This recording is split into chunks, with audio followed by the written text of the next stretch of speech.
একটা বিবাহিত মেয়ে তার মায়ের কাছে বলা কিছু মনের কষ্টের কথা, যা শুনলে তোমাদেরও কষ্ট হবে। অ্যাকচুয়ালি একটা মেয়ে যখন তার মায়ের কাছে থাকে, তার থেকে তার যখন মা ছাড়া যখন থাকে, তখন সম্পূর্ণ কিন্তু আলাদা পরিস্থিতি।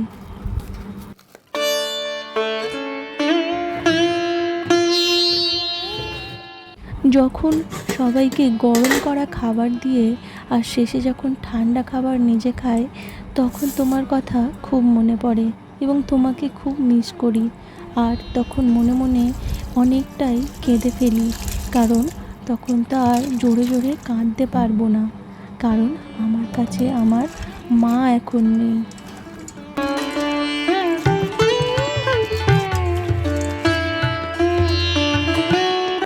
জানো তো মা, যখন কেউ অসুস্থ হয়ে পড়ে বা তার সেবা করি, আর যখন নিজে অসুস্থ হয়ে পড়ি, তখন আমার আর ওষুধটুকু দেওয়ার মতো মানুষজন থাকে না। আসলে তখন সমস্যা হয়ে যায়, তখন আর নিজেও চলতে পারি না। তাই অন্য সমস্যাগুলোও আমাকে শুধু শারীরিক কষ্ট না, মানসিক কষ্টও দিয়ে দেয়।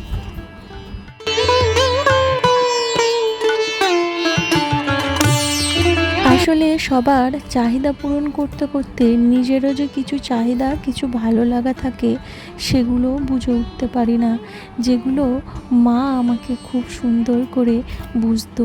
তাই তো এখন সব থেকে বেশি মাকেই মিস করি।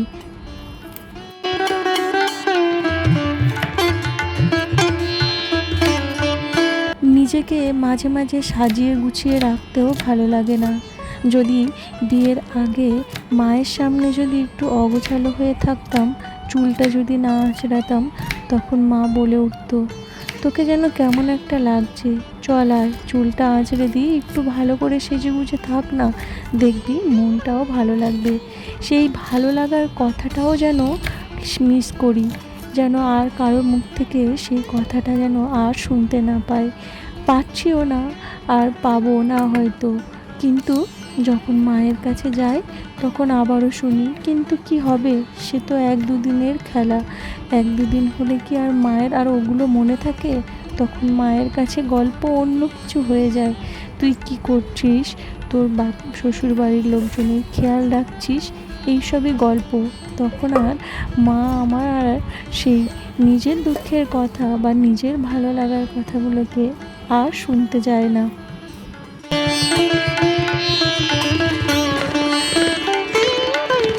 বিয়ের আগে প্রতিটা ছেলে বলে, তোমাকে তোমার মায়ের কথা মনে করতেই দেব না, তোমাকে এমনভাবে রাখবো, তোমাকে হাসি খুশিতে রাখবো, যাতে তুমি আমার সংসার আর আমাকে নিয়েই পড়ে থাকো।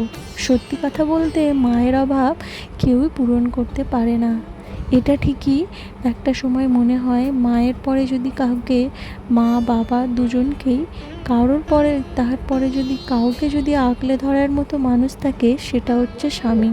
কিন্তু তবুও মা বাবা জায়গা কেউ নিতে পারে না, তাদের অভাবটাকেও কেউ পূরণ করতে পারে না। আর হ্যাঁ, নিজের কষ্ট রাগ যেমন মায়ের উপর প্রকাশ করতাম, সেটা হয়তো এখন স্বামীর উপর করলেও মাকে কিন্তু খুব মিস করি।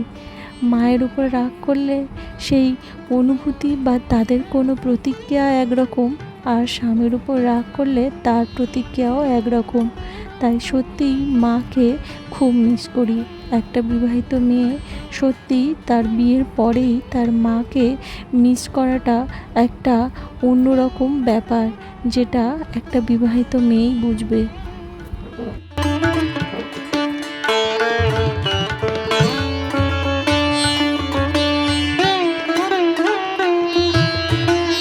এই জীবনে কখনো শান্তি হবে না।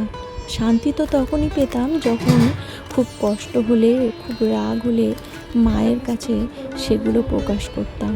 খুব কষ্টে যখন মাকে জড়িয়ে ধরে কাঁদতাম, তখন মায়ের কিছু কথা মনের ভিতরে অনেকটা আমাদের শান্তি এনে দেয়। তো হ্যালো এভরিওয়ান, আমি সুপর্ণা আর সুপর্ণা বায়ন ব্লগের নতুন একটি ব্লগ ভিডিওতে সবাইকে স্বাগত। সকালের কাজকর্মের মাধ্যমে আর মায়ের কিছু ইমোশনাল কথা নিয়ে তোমাদের সাথে শেয়ার করলাম। আরও এ বিষয়ে থাকছে গল্প। তো তার আগেই চলো বলি, আজকের ব্লগটা শুরু করে দিই। আর যে যেখান থেকে ভিডিওটি দেখছো আশা করছি সবাই খুব ভালো আছো, আর তোমাদের অনেক অনেক ভালোবাসা পাওয়ার জন্য তোমাদেরকে অসংখ্য ধন্যবাদ, সাথে ইউটিউব প্ল্যাটফর্ম থেকে। যাই হোক, সকাল সকাল আজকে আমার মা হিসেবে সারাদিন রুটিন আর আমার মাকে নিয়ে কিছু মনের কষ্ট বা কষ্টের কারণগুলোকে তোমাদের সাথে শেয়ার করব।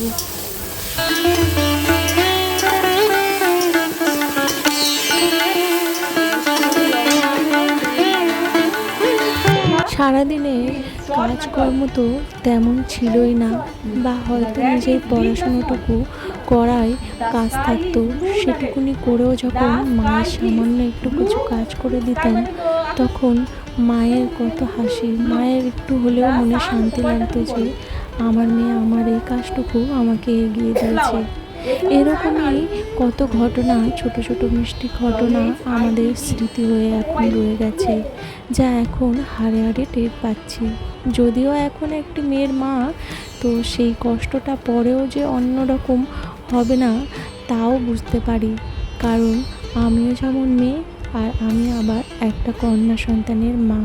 তো মাকেও যেমন মিস করি, এখন কন্যা সন্তানের মা হয়েও মেয়েকেও মিস করার ভয়টা থেকে যায়। যাই হোক, মেয়েকে তো পড়িয়ে নিয়েছি এবং সকালবেলা টিফিনও বানিয়ে দিয়েছি, আর এখন যাচ্ছি মেয়েকে নিয়ে স্কুলে দিতে।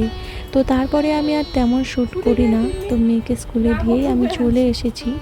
একটু আগেই এসেছি, সাইকেলটাকে এই সাইড করে রাখলাম, আর এসে দেখি প্রচণ্ড পরিমাণে বৃষ্টি হচ্ছে। যাই হোক, বৃষ্টির ফাঁকে মেয়েকে স্কুলে দিয়ে আসতে পেরেছি। এটা হচ্ছে মায়েদের একটা চিন্তা থাকে যে আমার মেয়েটা যেন না বৃষ্টিতে ভিজুক। ইনফ্যাক্ট প্রত্যেক মায়েরই চিন্তা থাকে, আমি যদি যে কষ্টগুলো ভোগ করি, আমার মেয়ে যেন সেই কষ্টগুলো না ভোগ করে। আর প্রতিটা মায়ের প্রার্থনা থাকে ঠাকুরের কাছে তার সন্তান বা তার মেয়ে যেন প্রতিটা দুঃখ কষ্ট ভোগ না করে সমস্ত আনন্দের সাথে তার জীবন কাটাতে পারে। যাই হোক, স্নান সেরে ঠাকুরঘরও সেরে নিয়েছি, আর প্রচণ্ড পরিমাণে বৃষ্টি হচ্ছে। কী বলবো, এই বৃষ্টির ওয়েদারে মাঝে মাঝে স্কুলও অফ হয়ে যায়, আবার কিছু কিছু দিন স্কুল দিয়েও আসতে হয়, কেননা কতদিন আর বাড়িতে বসে থাকবে বলো। আর যেহেতু বিকালে একটু ওয়েদার ভালো ছিল, তাই মেয়েকে নিয়ে একটু বাইরে বেরিয়েছি। ও ঘরের মধ্যে অনেকটা দিন বন্দি ছিল, আর একটু মাঝে মাঝে যখন আকাশ ফাঁকা থাকবে তখন কিন্তু সময় মতো নিজেদের ভালো মুহূর্ত বা সময়গুলোকে কাটাতে হবে।